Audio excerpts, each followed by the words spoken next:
Spotting is the step in your closed caption workflow where you assign timecodes to the start and end of each caption event.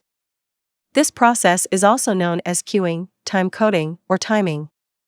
There are many ways to achieve the same result. Our goal is to have the captions appear on screen in sync with the audio. We can manually enter the timecodes for each event. However, this can be slow and tedious. We can also use the timeline to update the timings of each event, but this is still not the ideal method.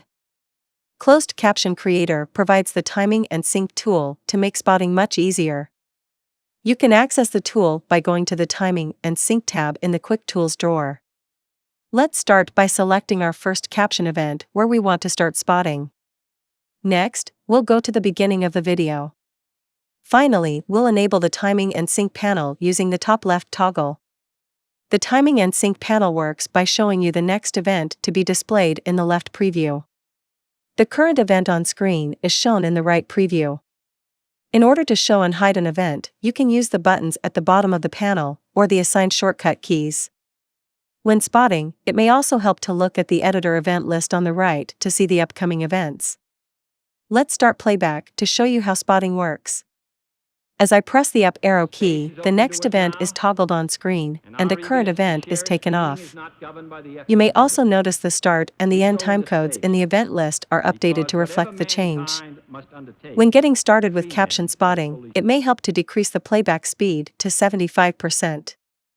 If you find you've made a mistake, you can always click the Redo Last Event button at the top of the panel. This will select the last event and rewind 3 seconds so that you can continue spotting. Go into space, because whatever mankind must undertake, free men must fully share. Whatever mankind must undertake, free men must fully share. Using the Redo Last Event button may add additional frames between events. You can correct for these gaps once you've finished spotting by going to Format, Snap to Event Starts. This will chain together any events that are within half a second of each other. Once you've finished spotting, you can now go back through and fine-tune any timing using the timeline and audio waveform. We hope you've enjoyed learning about caption spotting. If you have any questions, please feel free to reach out to our support team. This is the second video in our Captioning for Beginners series. Subscribe to our channel to be notified when we release new videos, or go back and watch part 1.